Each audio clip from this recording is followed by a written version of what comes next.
Welcome to my channel mission board class 10th। ये board models समसे support material के end में जो टेस्ट पेपर है, प्रैक्टिस पेपर सेट दे रखा है, उसमें से सेट 1 का है ये, और ये हिंदी मीडियम के बच्चों के लिए है। तो फर्स्ट सम कहता है कि मान लीजिए ए और बी दो धनात्मक पूर्णांक इस प्रकार है कि a इक्वल्स टू पी की power 3 Q to the power 4 और b equals to P square Q cube, जहां p और q अभाज्य संख्या है। यदि HCF और LCM AB इतना हो, HCF इक्वल्स टू इतना और LCM इतना हो, तो m और n m plus n into r plus s क्या होगा। तो देखें कि दो नंबर जो हमारे पास है, पहले हम उसको लिखें इस तरह से सॉल्यूशन, और a इक्वल्स टू पी की क्यूब q की power 4 b equals to P square q की क्यूब। तो पहला काम हमारा होगा कि HCF फाइंड आउट करना। तो HCF जो दे रखा है 1 मार्क्स का ये सम है। HCF हमारा सम्स में दे रखा है p की पावर m एंड q की पावर n। अब आप देखें कि HCF हमारा क्या होगा। तो HCF में जो कॉमन मिनिमम एक्सपोनेंट यानी पावर जो छोटा होगा वो हम लेंगे। तो p की पावर 3 है, p की पावर 2 है, तो आप क्या लेंगे, p की पावर 2, क्योंकि 3 से 2 बिलो है, छोटा है, लेस है। q की पावर 4, q की पावर 3, तो इंटू q की पावर 3 हम लेंगे। अब कंपेयर कर लेंगे तो m इक्वल्स टू 2 आएगा। m इक्वल्स टू क्या आया HCF में 2, और q की पावर n है, तो n का वैल्यू जो आएगा, n का मान वो आएगा हमारा n, ये m और ये n इक्वल्स टू 3। अब LCM जो है वो आप लिखें। LCM ये कहता है p की पावर r है और q की पावर s है। इस तरह से p की पावर r, q की पावर s, और अब LCM फाइंड आउट करें यहाँ से।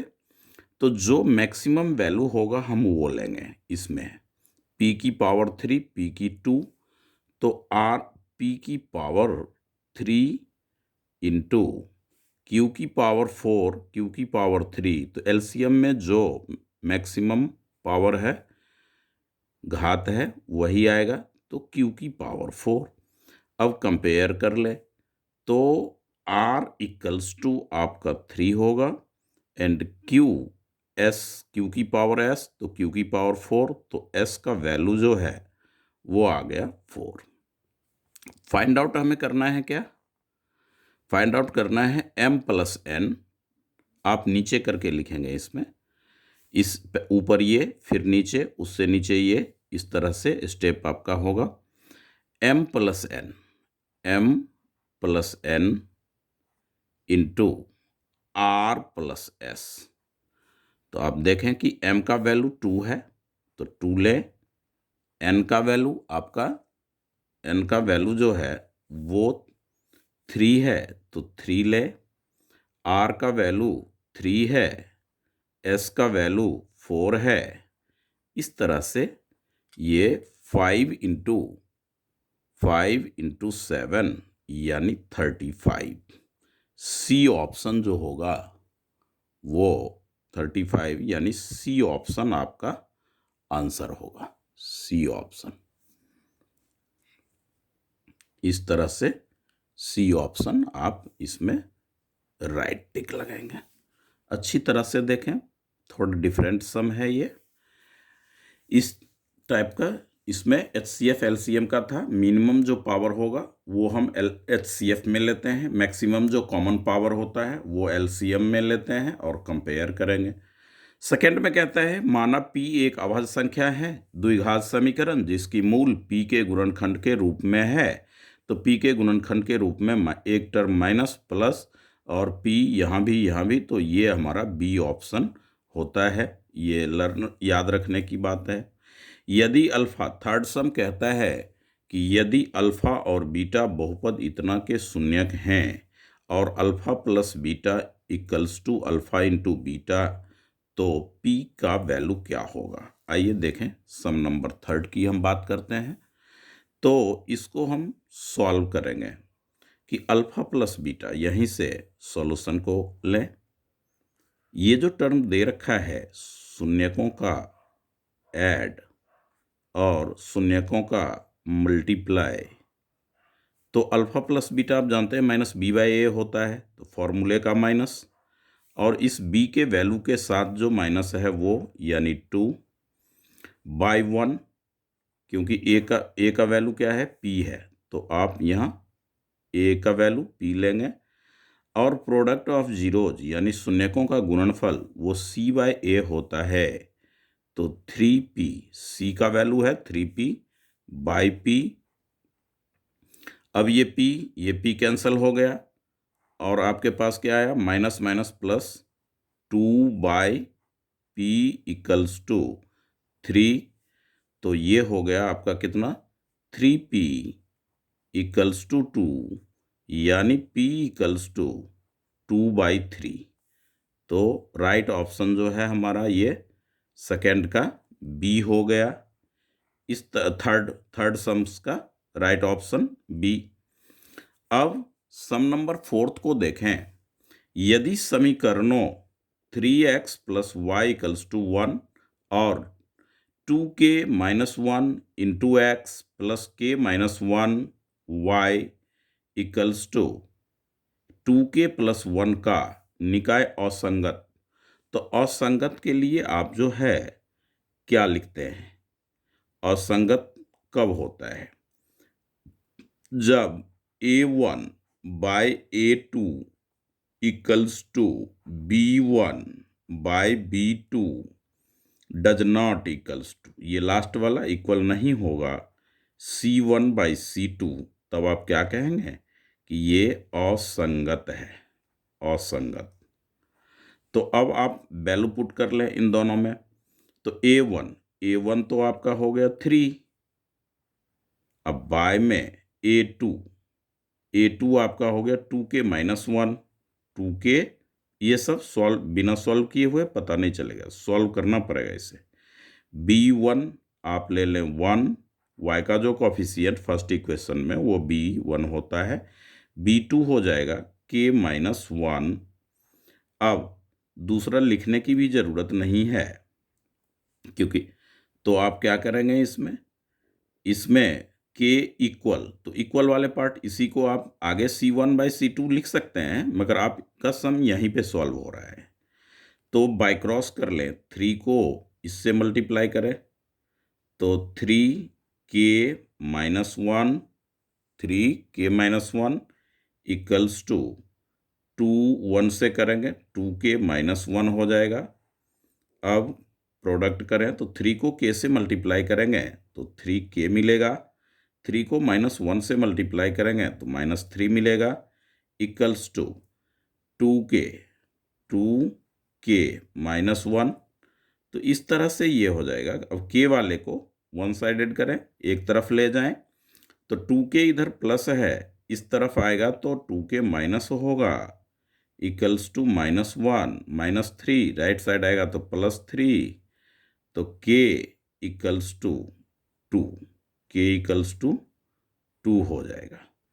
इस तरह से जो है आपने k का वैल्यू फाइंड आउट किया, यानी कि राइट ऑप्शन जो है वो D है हमारा, फोर्थ का D, राइट ऑप्शन आपका D आ गया। इस तरह से सारे 1 मार्क्स के हैं, 1 to 20 तक के सम्स हैं इसमें। तो आप देखें कि सम नंबर फिफ्थ में क्या कह रहा है।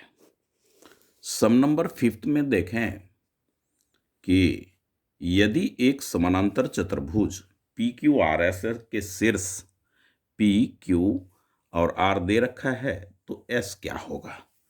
तो इसके लिए जो है सबसे पहले आप समानांतर चतुर्भुज एक ड्रॉ कर लें, छोटा सा।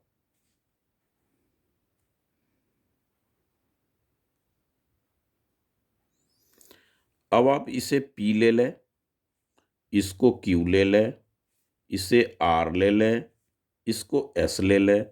P का वैल्यू, P का जो पॉइंट है, निर्देशांक, वो 3 और 4 है, 3 और 4 है।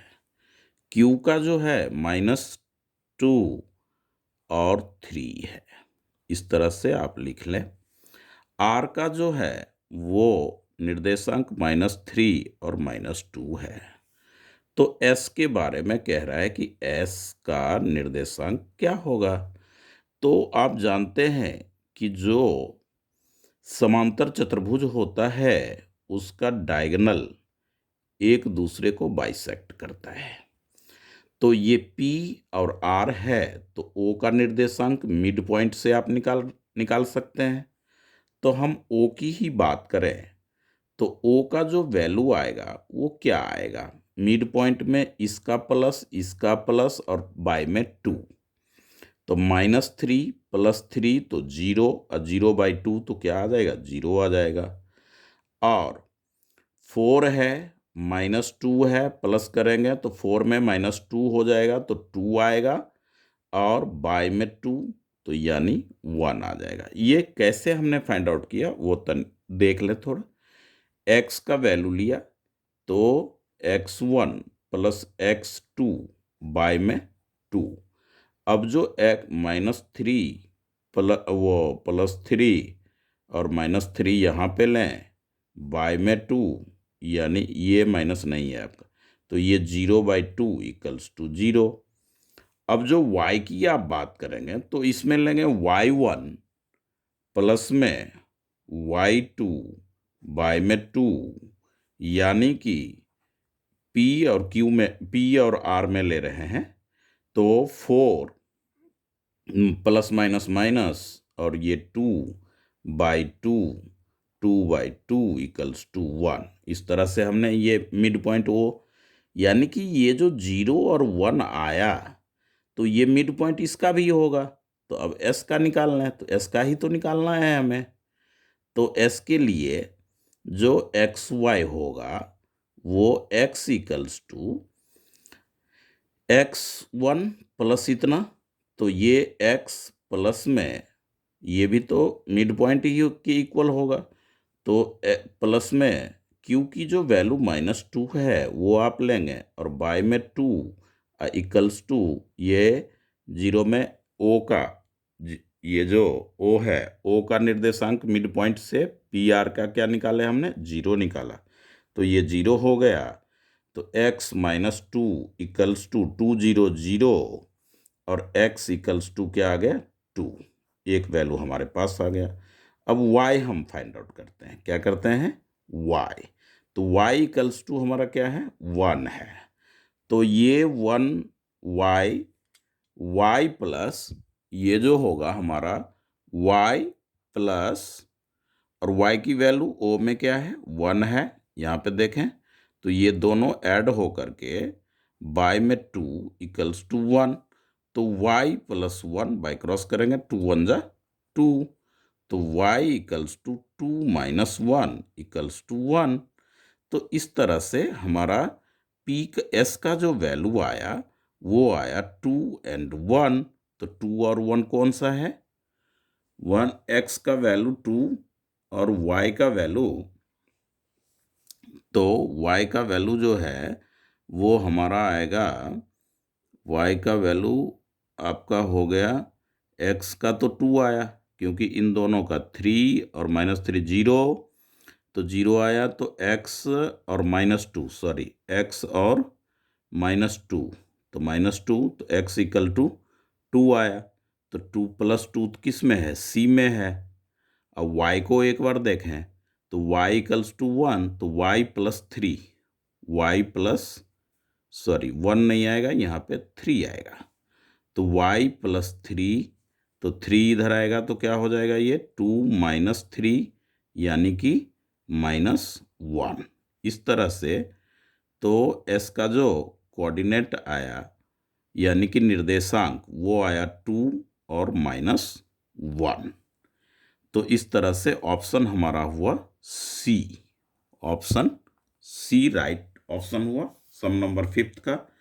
ये 7 चैप्टर का है। अब आप देखें कि 6 में क्या कह रहे हैं कि ABC कोई ट्रायंगल है। मान लीजिए कि ये ABC हमारा ट्रायंगल है, दूसरा ट्रायंगल जो है वो PQR है, इस तरह से। तो इसका जो एरिया की वो साइड, जैसे ABCPQR, तो 4:9 दे दिया ये साइड की स्क्वायर। तो ये साइड का रेशियो क्या हो जाएगा? ए सॉल्यूशन में आप देखें कि AB की स्क्वायर बाय में PQ की स्क्वायर इक्वल्स टू 4:9, 4:9। तो ये क्या हो जाएगा? ये स्क्वायर हम हटाएंगे तो AB बाय में PQ इक्वल्स टू कितना हो जाएगा?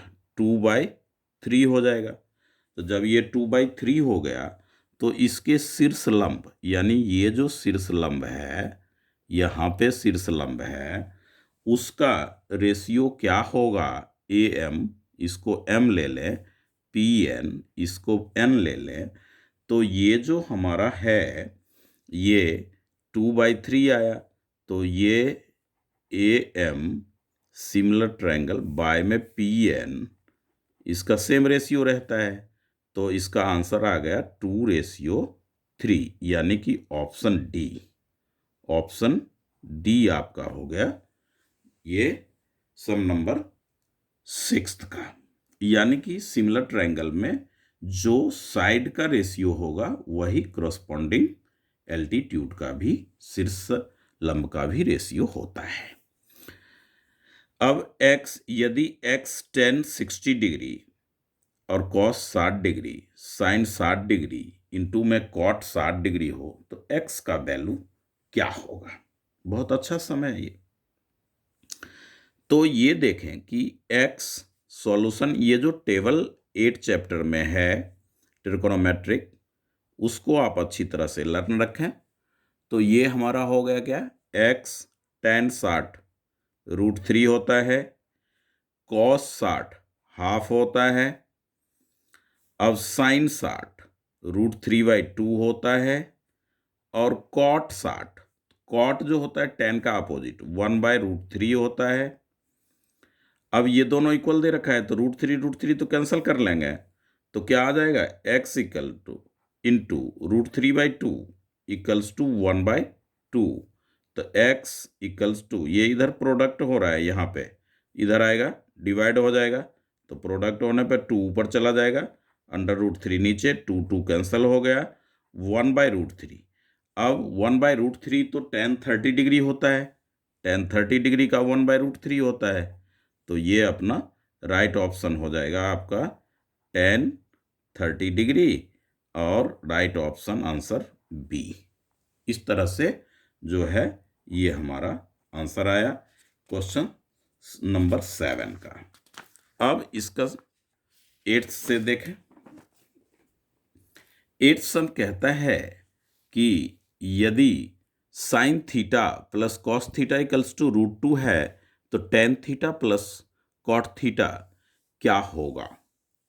ठीक है, तो इसमें आप देखें कि इसको जो हम सॉल्व करेंगे, sign theta plus cos theta, तो इसका सॉल्यूशन आप लिख लें। तो ये पूछ रहा है कि tan थीटा और कॉट थीटा, तो आप ऐसा करें कि sign theta plus cos theta, तो कई तरीका है ये सॉल्व करने का। तो साइन थीटा बराबर क्या होता है? P/H होता है, कॉस थीटा बराबर क्या होता है, B/H होता है, इक्वल्स टू √2 ले लो। हाँ, अब आप देखो कि ये जो इतना साइन थीटा और कॉस थीटा जो है वो आपका इस तरह से, तो साइन थीटा और तो कॉस से डिवाइड कर लेते हैं, इसको क्या कर लेते हैं, कॉस से डिवाइड। मान लीजिए यहाँ पे तो क्या हो जाएगा, ये साइन थीटा बाय में cos theta plus cos theta by में कॉस थीटा और √2 बाय में कॉस थीटा। यानी हमने क्या किया, इस इक्वेशन में दोनों तरफ ये कॉस थीटा से कर दिया। तो दोनों तरफ जब कॉस थीटा से किया तो साइन बाय कॉस तो 10 आता है ना, और प्लस में क्या होता है 1 हो गया, और ये हो गया √2 हो गया, और बाय में कॉस थीटा हो गया। इस तरह से तो आप देखेंगे कि टेन थीटा हमारे पास है, इसको आप इधर ले आए, √2 by cos theta equals to -1 हो गया। इस तरह से अब √2 का वैल्यू कंपेयर कर लें, √2 का वैल्यू कंपेयर कर लें तो आपको क्या मिलेगा कि √2 आ रहा है, तो आप जानते हैं कि 1/cot थीटा 1 तो यहाँ से टेन थीटा का भी वैल्यू आप निकाल लेंगे, तो टेन थीटा का वो भी आप निकाल सकते हैं। तो इस तरह से यहाँ पे √2 आ रहा है, √2 आ रहा है, तो इसका जो होगा राइट ऑप्शन ये 2 में जाएगा। ये ट्रिगोनोमेट्रिक रेशियो का है, इसको कई तरीका है करने का, कोई ऐसी बात नहीं है। आपको जैसे करना हो, जैसे यहाँ पे आपने H ले लेता, ये इस तरीके से अगर आगे बढ़ेंगे तो उससे भी आराम से आ जाएगा। ये H हो गया आपका, ये हो गया P + B इक्वल्स टू √2, तो P + B equals to √2 H हो गया। अब H आ गया आपका इतना, अब इसमें टेन थीटा हो जाएगा क्या आपका P/B, P/B ले लेंगे, कॉट थीटा हो जाएगा B/P ले लेंगे, तो रेसिप्रोकल हो ही गया, तो ये √2 में स्क्वायर लग के और H² वाली तो ये 2 आ जाएगा। इस तरह से भी हम कर सकते हैं। 1 नंबर का है, वैसे कैलकुलेशन इसका बहुत बड़ा है। दी गई आकृति में DE पैरेलल BC, DE ये वाला और ये लाइन हमारा पैरेलल है, तो इसको कहते हैं AE जो है हमारा वो A है, और EC जो है वो अपना B है, DE जो है वो D से E X है, BC जो है वो हमारा Y है। तो सेम रेशियो इसमें से कौन सा होगा, तो इसका जो रेशियो होगा वही इसका रेशियो होगा। तो A/B इक्वल्स टू X/Y। अब हमें किसके लिए करना है कि BC, इनमें से क्या सत्य है, कौन सा तो X में भी जा सकते हैं आप, X में जाएंगे तो AY, तो ये तो नहीं होगा ये, तो इसका जो सही आंसर होगा वो होगा, इसको बाय क्रॉस कर लें तो B × X A × Y। तो इस तरह से अब ये जो है आप देखेंगे कि प्लस में जाएंगे तो ये आपका हो जाएगा X equals to AY upon में ये पूरा ऐड हो जाएगा A + B। तो इस तरह से भी आप X यानी कि राइट ऑप्शन जो है वो क्या है, C है, इस तरह से कर सकते हैं। तो इसका जो है ABCD एक समलंब है जिसमें AD पैरेलल BC और AD इक्वल्स टू 4 सेंटीमीटर है। यदि विकर्ण AC और BD एक दूसरे को O पे काटता है तो OA/OC, तो फिगर आप पहले ड्रॉ कर लें, ABCD एक समलंब बना लें। तो ये देखें,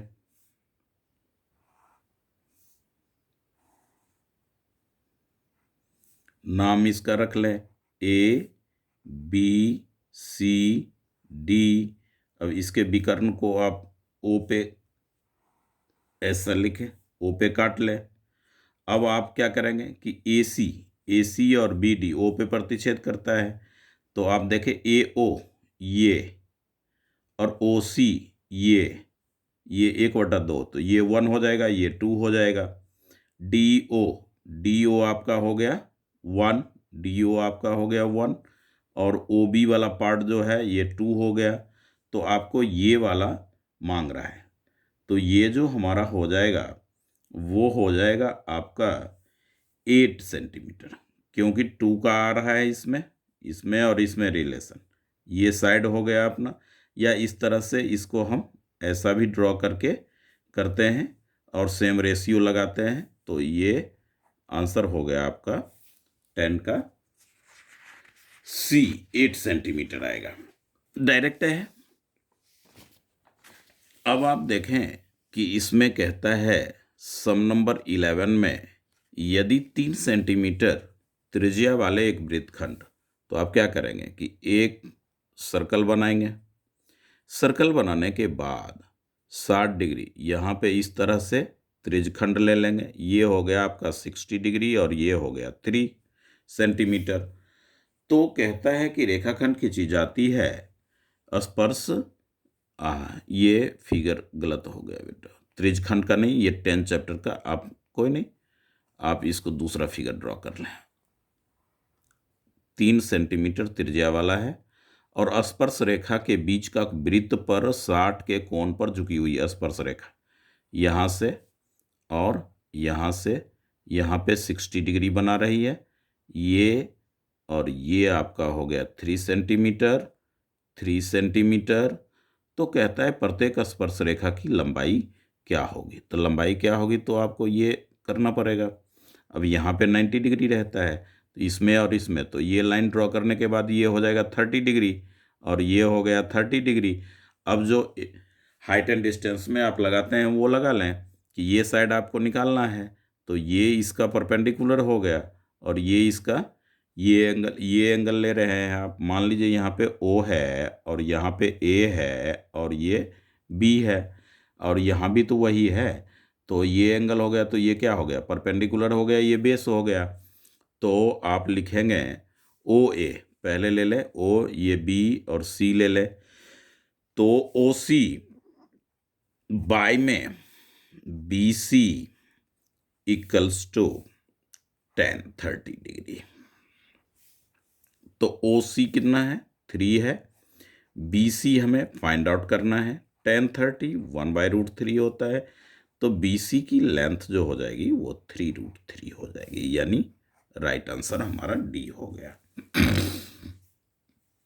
वृत्त का क्षेत्रफल जो 6 सेंटीमीटर के वर्ग में अंकित है किया जा सकता है, तो 6 सेंटीमीटर वर्ग में अंकित किया जा सकता है वृत्त का 6 सेंटीमीटर, वृत्त का क्षेत्रफल जो 6 सेंटीमीटर वर्ग में अंकित किया जा सकता है वो क्या हो सकता है।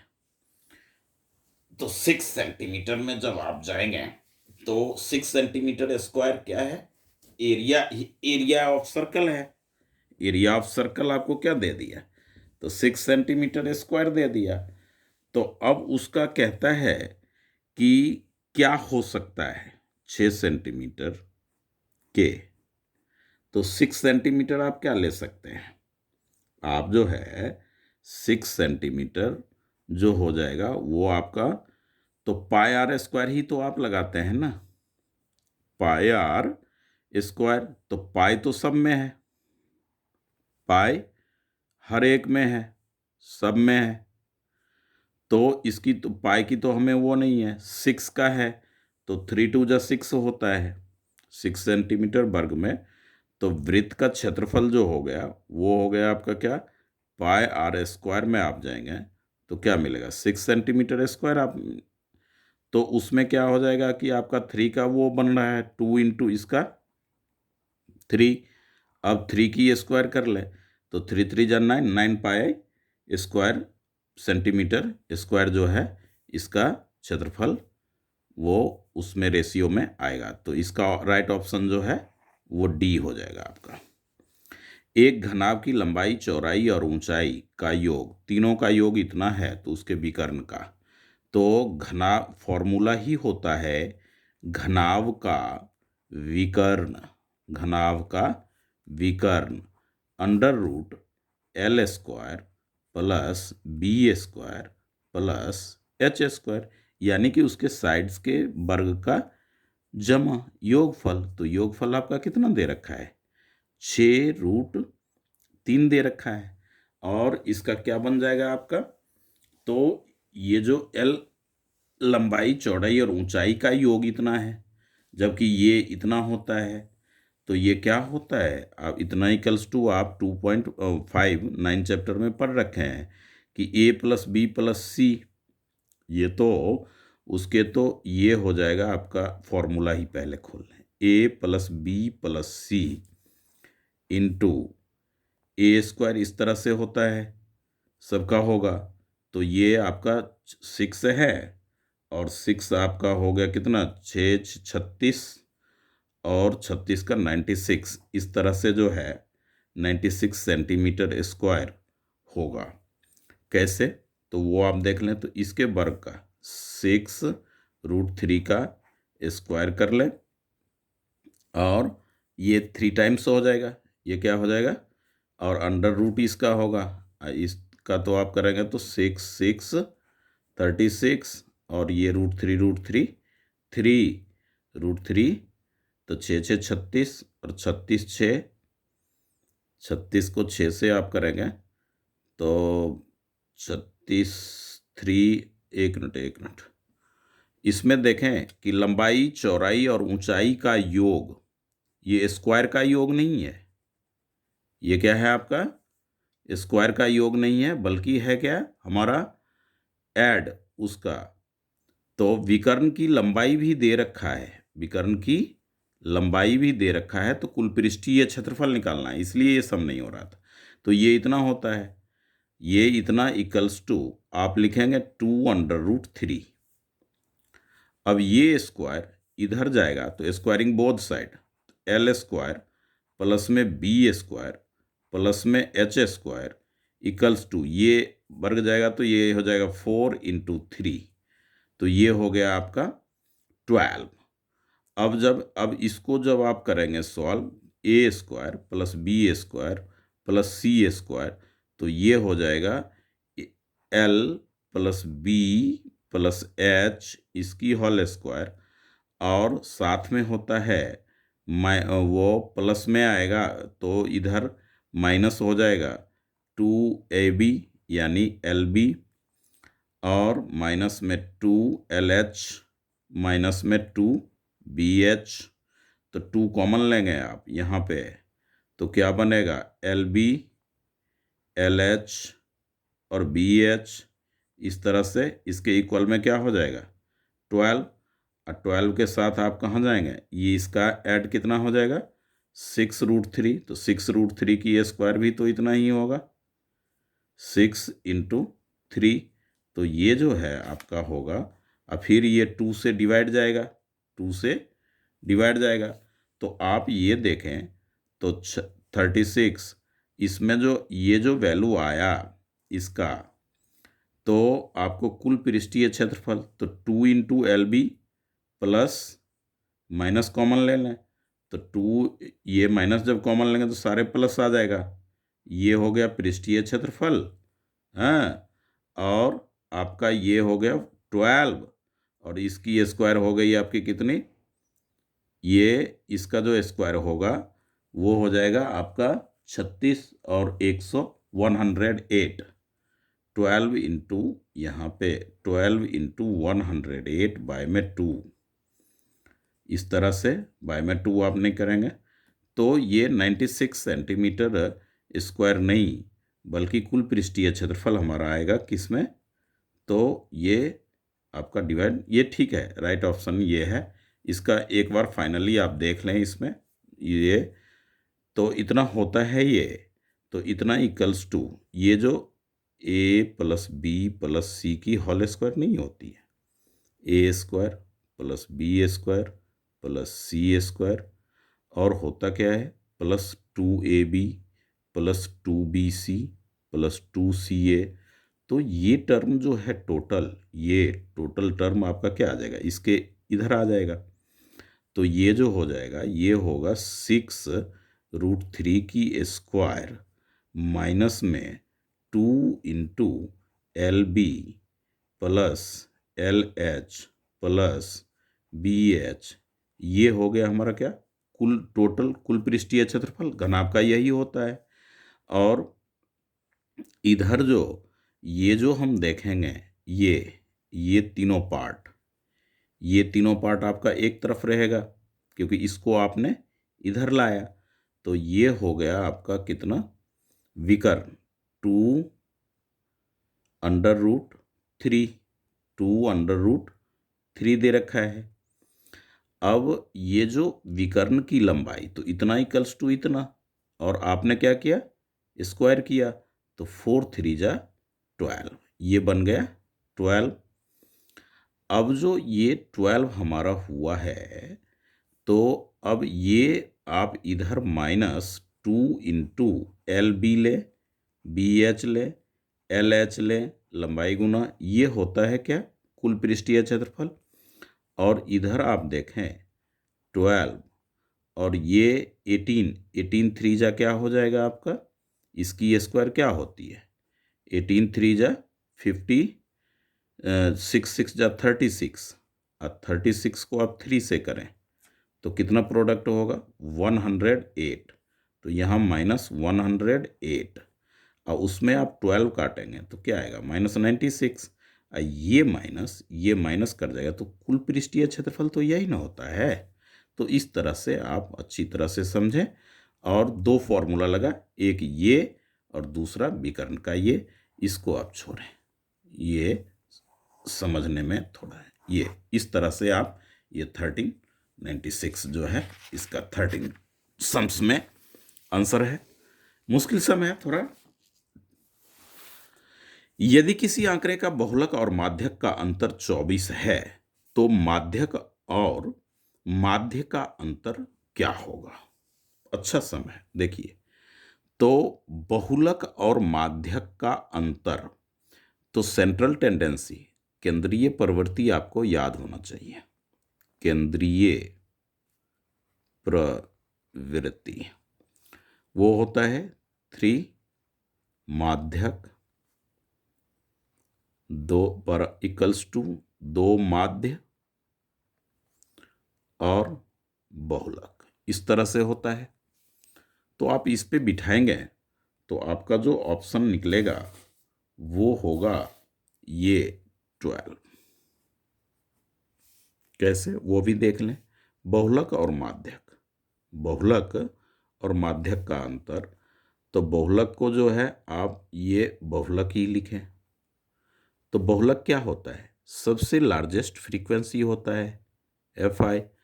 वो माध्यक उसके बीच के दोनों का होगा, तो माध्यक का अंतर कितना है, 24। तो आप देखें कि बहुलक इधर आ जाएगा, बहुलक अगर इधर आएगा तो माइनस में हो जाएगा ये, तो या माध्यक को उधर ले जाएं तो वो एक 24 हो गया। और माध्य का अंतर, माध्यक और माध्य का, तो माध्य यहाँ लिख ले, माध्यक और माध्य का अंतर जो है वो कितना है, हमें फाइंड आउट करना है, माध्य और मंतर का। तो आप देखें कि ये जो 24 है ना, तो ये 2 माध्य में किससे मल्टीप्लाई होता है, 2 से मल्टीप्लाई होता है। तो ये जो 2 से है, तो इसमें 2 से क्या हो जाएगा, 2 से डिवाइड हो जाएगा। इस तरह से दोनों का डिफरेंस, डिफरेंस में डिवाइड किए ना, तो ये दोनों का डिफरेंस आएगा। इस तरह से ये 14 सम होता है। 0.25 मीटर रेडियस का एक वृत्ताकार पहिया है, हैं। तो आप देखें कि R त्रिज्या ले लें 0.25 मीटर, इस तरह से आपने लिया। और साथ में क्या हुआ कि 11 किलोमीटर तक उसको, तो इस तरह का कितने चक्कर करने में किए गए चक्करों की संख्या। तो सबसे पहले हम निकालेंगे परिधि। क्या निकालेंगे, परिधि। ये NCERT में भी इस तरह का एक सम्स है। तो परिधि बराबर हो जाएगा 2πr, 2πr। तो यहाँ ध्यान रखें कि इस वाले सम्स के लिए 2 × 22/7 × R, तो ये हो गया एक चक्कर। मान लीजिए कि ये हमारा है यहाँ पे और यहाँ पे लिखा हुआ है, इसको हम रोल यहाँ से करना शुरू करते हैं, फिर ऊपर। तो एक चक्कर में ये यहाँ से यहाँ, तो इसकी जितनी ये सरफेस है यानी सरकमफ्रेंस, परिधि, उतनी ही तो एक चक्कर लिया है।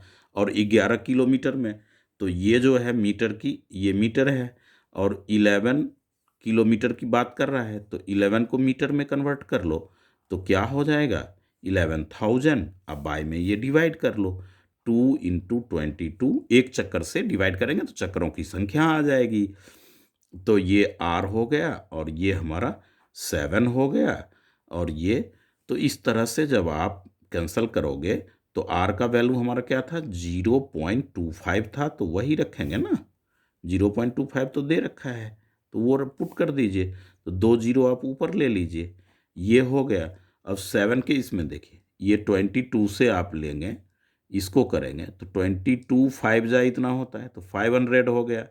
अब 2 से जब आप ये 25 से करेंगे तो 20 हो जाएगा, 2 से करेंगे तो क्या हो जाएगा 10 हो जाएगा, यानी 7 वाला ये राइट आंसर हमारा डी हो गया।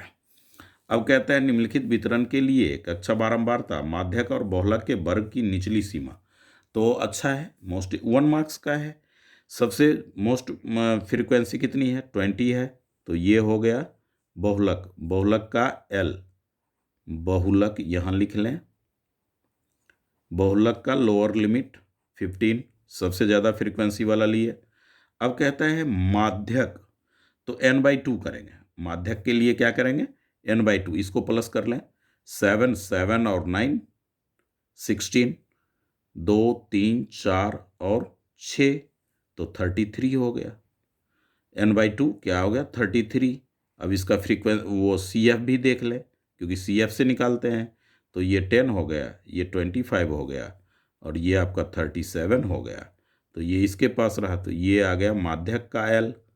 अब कहता है कि दोनों के योग का, तो योग जो हो जाएगा वो हमारा दोनों L, उसका माध्यक और बहुलक वर्ग के निचली सीमाओं का योग, तो निचली सीमाओं का योग जो है वो हमारा हो जाएगा आपका वो, इसका देखें कि ये तो 15 और इसका 10 निचली सीमा, तो दोनों मिलकर के क्या हो गया 25, यानी बी।